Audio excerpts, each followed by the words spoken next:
Welcome back to the Nick News Show. This is why you need to pay attention to what's happening at the Department of Education. Things in Washington are rarely calm, but the Department of Education is usually known for its dullness, not drama. That all changed this week.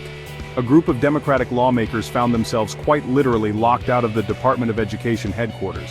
They were there to protest what they see as a slow-motion dismantling of public education in America. The security guards, flanked by Homeland Security police, said the lawmakers weren't on the list. They couldn't come in. Whose list? Good question, no one seemed to know. This standoff wasn't just about a door. It's about a fundamental disagreement over the role of the federal government in education. The lawmakers were hoping to meet with the department's leadership. They wanted answers about the future of everything from student loans to special education funding. But the locked doors felt like a pretty clear message. We don't answer to you. House Speaker Mike Johnson, a staunch supporter of the administration's education reforms, said it was all about respecting the separation of powers. But critics see it differently. They say the administration is trying to bypass Congress and dismantle a key agency without a fight. And they're not going down without a fight. Lawsuits are already flying, and this battle is just getting started. At the heart of this controversy is something called Project 2025. This plan, spearheaded by Elon Musk and embraced by the administration, is shrouded in secrecy. Details are scarce, but the few that have trickled out are alarming. Critics say it's a roadmap for privatizing American education with devastating consequences for millions of students, especially the most vulnerable.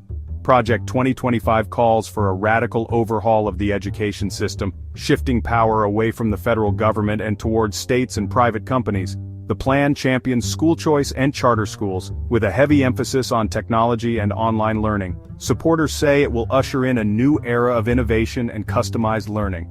But critics fear it will create a two-tiered system: well-funded private schools for the wealthy, and under-resourced public schools left to crumble. The biggest question mark hanging over Project 2025 is funding.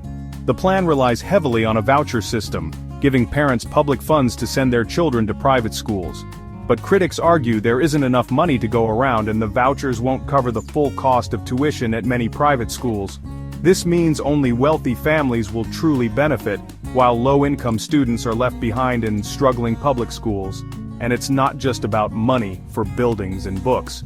Project 2025 proposes deep cuts to key programs like Title I, which provides funding for schools in low-income communities.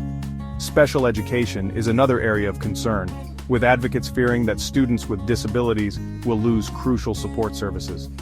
And then there's the issue of teacher training.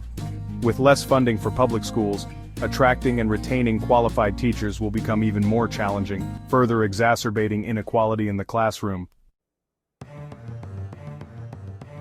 Welcome back to the Nick News Facts Show. The stakes in this fight couldn't be higher.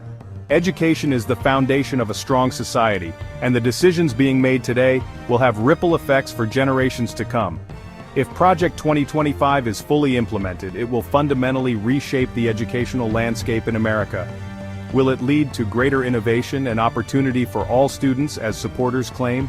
Or will it create a system that widens the gap between the haves and the have-nots, leaving millions of children without access to a quality education?